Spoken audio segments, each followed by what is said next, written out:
നമസ്കാരം. ദൈവം ഉണ്ടോ? ഒരു കഥ പറയാം. 6 വയസ്സുള്ള ഒരു കുട്ടി ദൈവത്തെ വാങ്ങാനായിട്ട് 50 രൂപയുമായി ഇറങ്ങിത്തിരികയാണ്.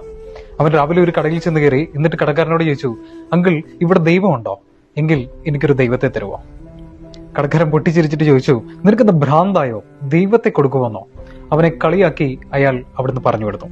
അവൻ മറ്റൊരു കടയിൽ ചെന്ന് കയറി. എന്നിട്ട് ഇതേ ചോദ്യം തന്നെ ആവർത്തിച്ചു, അങ്കിൾ, ഇവിടെ ദൈവമുണ്ടോ? ഉണ്ടെങ്കിൽ എനിക്കൊരു ദൈവത്തെ തരുമോ? അവിടുന്നും അവന് കളിയാക്കലിൽ മാത്രമാണ് കിട്ടിയത്. അവൻ ഓരോ കടകളിലും ഇങ്ങനെ കയറി ഇറങ്ങി. അവിടെ നിന്നെല്ലാം അവനെ കളിയാക്കി പറഞ്ഞു കൊടുത്തു. വൈകുന്നേരം ആയപ്പോഴേക്കും ഏകദേശം 70 കടകളോളം അവൻ കയറി ഇറങ്ങി. അവസാനം ഈ കടയിലൂടെ കയറാം എന്ന് കരുതി അവനൊരു കടയിൽ ചെന്ന് കയറിയാണ്. ഒരു ഏകദേശം 60 വയസ്സോളം പ്രായം തോന്നിക്കുന്ന ഒരു ഷോപ്പ് കീപ്പർ, ഒരു കടക്കാരൻ, അയാളോട് ഇവൻ ചെന്ന് ചോദിച്ചു, അങ്കിൾ, ഇവിടെ ദൈവമുണ്ടോ? ദൈവത്തെ കൊടുക്കുവോ? എങ്കിൽ എനിക്കൊരു ദൈവത്തെ തരുമോ? കടക്കാരൻ ഇവന്റെ നിഷ്കളങ്കമായ ചോദ്യത്തിനു മുമ്പിൽ കുറച്ചു നേരം നിശ്ചലനായി നിന്നു. എന്നിട്ട് ചോദിച്ചു, ആട്ടെ, നിനക്ക് എന്തിനാ ഇപ്പൊ ദൈവത്തെ കൊണ്ട് എന്ത് ആവശ്യമാണ് നിനക്കുള്ളേ? അതിനവൻ പറഞ്ഞ മറുപടി ഇതാണ്, അങ്കിൾ, 1 മാസം മുമ്പേ എന്റെ പപ്പ മരിച്ചുപോയി. ഇപ്പോൾ ഇനി എനിക്ക് അമ്മ മാത്രമാണുള്ളത്. അമ്മ പപ്പ മരിച്ചത് കാരണം എന്തൊക്കെയോ അസുഖങ്ങൾ കൂടി ഹോസ്പിറ്റലിലാണ്. ഡോക്ടറുകൾ പറയുന്നത് കേട്ടായിരുന്നു, ഇനി ദൈവത്തിന് മാത്രമേ നിന്റെ അമ്മയെ രക്ഷിക്കാനാവൂ. ഈ കുഞ്ഞിന് നിഷ്കളങ്കമായ മറുപടി കേട്ട് ആ മനുഷ്യന്റെ കണ്ണുകൾ നിറഞ്ഞൊഴുകി.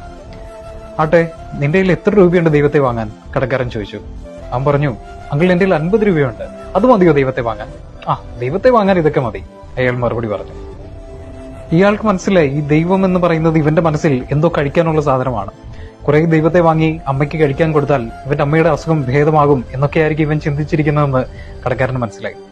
അയാൾ ആ 50 രൂപ വാങ്ങി വെച്ചിട്ട് ഷെൽഫിലിരുന്ന ഒരു കുപ്പി തേനെടുത്ത് അവന്റെ നിരക്ക് വെച്ച് നീട്ടി. എന്നിട്ട് പറഞ്ഞു, ഇതാണ് നിന്റെ ദൈവം, ഇതുകൊണ്ട് നിന്റെ അമ്മയ്ക്ക് കൊടുക്കാം. ഇവൻ ആ ഒരു കുപ്പി തേനുമായിട്ട് ഹോസ്പിറ്റലിലേക്ക് ഓടിക്കൊണ്ടിരിക്കുന്നതിന്റെ ഇടയ്ക്ക് ഇവൻ പറയുന്നുണ്ട്, ഇതാ ഞാൻ ദൈവത്തെ കൊണ്ടുവന്നിട്ടുണ്ട്, ഇനി എന്റെ അമ്മയുടെ അസുഖം ഭേദമാകും. ഹോസ്പിറ്റലിൽ എത്തുമ്പോൾ കാണുന്നത് ഏതോ മെഡിക്കൽ സംഘം അവന്റെ അമ്മയെ ഓപ്പറേഷൻ തിയേറ്ററിലേക്ക് കയറ്റുന്നതാണ്. ഓപ്പറേഷൻ കഴിഞ്ഞു. കുറച്ച് ദിവസങ്ങൾക്ക് ശേഷം അവന്റെ അമ്മയുടെ അസുഖം പൂർണ്ണമായി ഭേദമായി. കുറച്ച് ദിവസങ്ങൾ കഴിഞ്ഞ് ഡിസ്ചാർജ് ചെയ്യുന്ന ദിവസം ബില്ലടയ്ക്കാനായി ഇവനും ഇവന്റെ അമ്മയും കൂടെ എത്തുകയാണ്. ബില്ല് കണ്ട ആ അമ്മ ഞെട്ടിപ്പോയി. കാരണം ഇത്രയും വലിയൊരു തുക അവരെ കൊണ്ട് അടയ്ക്കാൻ സാധിക്കില്ല. ബില്ലടിച്ചു കൊടുത്ത അറ്റൻഡർ പറഞ്ഞു, മേഡം, ഇതൊരാൾ പേ ചെയ്തിട്ടുണ്ട്. ആ അമ്മയുടെ കണ്ണുകൾ നിറഞ്ഞൊഴുകി. എന്നിട്ട് മുകളിലേക്ക് നോക്കിയിട്ട് പറഞ്ഞു, ദൈവമേ, അങ്ങേക്ക് നന്ദി.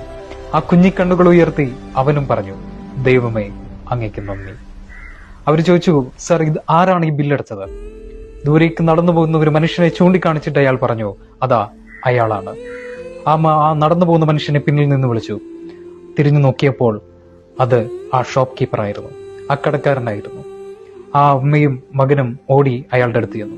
എന്നിട്ട് പറഞ്ഞു, സർ, നിങ്ങൾ ആരാണെന്ന് എനിക്കറിയില്ല, പക്ഷേ ഞങ്ങളുടെ മനസ്സിലിപ്പോൾ നിങ്ങൾ ദൈവത്തെ പോലാണ്. ഒരുപാട് നന്ദി. ആ നിറഞ്ഞൊഴുകുന്ന കണ്ണുകളിലേക്ക് നോക്കിയിട്ട് ആ മനുഷ്യൻ പറഞ്ഞു, നന്ദി പറയേണ്ടത് എന്നോടല്ല, നിങ്ങളുടെ മകനോടാണ്. ഇവന്റെ നിഷ്കളങ്കമായ കുറെ ചോദ്യങ്ങൾ, ഇവന്റെ നിഷ്കളങ്കമായ കുറെ മറുപടികൾ എന്റെ മനസ്സ് അസ്വസ്ഥമാക്കി. നിങ്ങൾക്ക് വേണ്ടി എന്തെങ്കിലും ചെയ്യണം എന്ന് എന്റെ ഉള്ളിൽ ആരോ പറയുന്ന പോലെ തോന്നി. അത്ര മാത്രമേ ഞാൻ ചെയ്തുള്ളൂ. ഇതും പറഞ്ഞ് ആ മനുഷ്യൻ ദൂരേക്ക് നടന്നാകുന്നു. ദൈവം ഉണ്ട്. ദൈവം നമ്മുടെ തൊട്ടടുത്ത് ഇവിടെയുണ്ട്. പക്ഷേ നിഷ്കളങ്കമായ ഒരു ഹൃദയത്തിന് മാത്രമേ ദൈവത്തെ കണ്ടെത്താനാവൂ.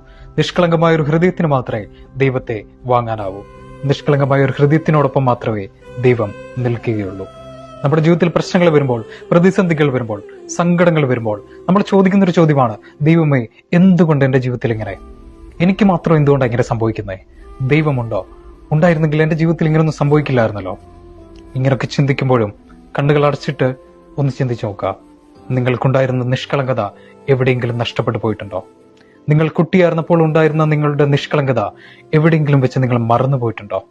മറ്റുള്ളവരെ സ്നേഹിക്കാൻ മാത്രം അറിയാവുന്ന നിങ്ങൾ ആരെങ്കിലും വേദനിപ്പിച്ചിട്ടുണ്ടോ? ആരെങ്കിലും മുറിവേൽപ്പിച്ചിട്ടുണ്ടോ? ആരെങ്കിലും കുറ്റപ്പെടുത്തിയിട്ടുണ്ടോ? ആരെങ്കിലും കളിയാക്കിയിട്ടുണ്ടോ? ചിന്തിച്ചു നോക്കുക. നിങ്ങളുടെ നിഷ്കളങ്കത എവിടെയെങ്കിലും വെച്ച് നഷ്ടപ്പെട്ടു പോയിട്ടുണ്ടോ എന്ന്. ദൈവമുണ്ട്. പക്ഷേ നിഷ്കളങ്കമായ ഒരു ഹൃദയത്തിന് മാത്രമേ ദൈവത്തെ വാങ്ങാനാവൂ. നിഷ്കളങ്കമായ ഒരു ഹൃദയത്തിന് മാത്രമേ ദൈവത്തെ കണ്ടെത്താനാവൂ. നിഷ്കളങ്കമായ ഒരു ഹൃദയത്തിനൊപ്പം മാത്രമേ ദൈവം നിൽക്കുകയുള്ളൂ. ഞാനിത് പറയുന്നത് പ്രത്യേക ഒരു മതവിവാഹത്തിന്റെ പക്ഷത്ത് നിന്നല്ല, പ്രത്യേക ഒരു വിഭാഗത്തിന്റെ കൂടെ നിന്നല്ല. ഞാൻ പറയുന്നത് മനുഷ്യരെ പറ്റിയാണ്, എന്നെ പറ്റിയാണ്, നിങ്ങളെ പറ്റിയാണ്, നമ്മളെ പറ്റിയാണ്. Have A nice day.